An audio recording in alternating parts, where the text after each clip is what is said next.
niman yahow abaaraha dhacay iyo beliya aafaadka dabka ololi uumiga ka karay aradka guudkiisa raxmaddii ilaahay waxay inoogu iman weyday ee ariya geelii marshaye ebarka noo saaray aradka iyo gaajada waxay nagu alhuumeeyey geeduhu waxay u engegeen ubaxna loo waayey ee ay ugaadhu u baktiday ayada miranaysay eelkaa wixii dhigay haddaan idin ogeysiiyo ilaahay ma loo noqon hayaa axadki weeyaan haddii ay islaamnimo jirto la ijtihaadayo shahaada iyo toobadii lama ilaaweene ilaahay ma loo noqonayaa axadki weeyaane goortay ilma adeeradii uurka ka colowday igaar weliba kii xigay markuu dhacay adduunkiisa goortii ammaanada la cunay ehelku kuu dhiibtay inkiraadi goortay timee aamin la iswaayey afka buuxi mooye markay aayar socon weyday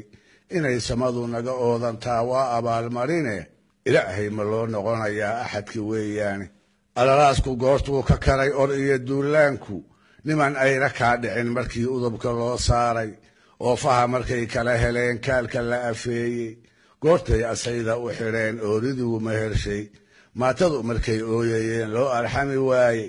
markii aabbayaa lagu dilay ee gaban agoomoobay inay samadu naga oodantaa waa abaalmarine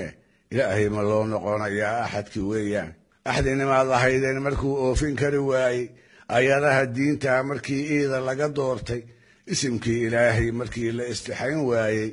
akalkaad cunayseen markii loo abtirin waayey inay samadu naga oodantaa waa abaalmarine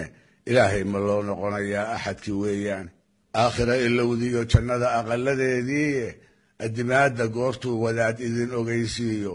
aadaanka oo yeelay baad orod ku dhaaftaane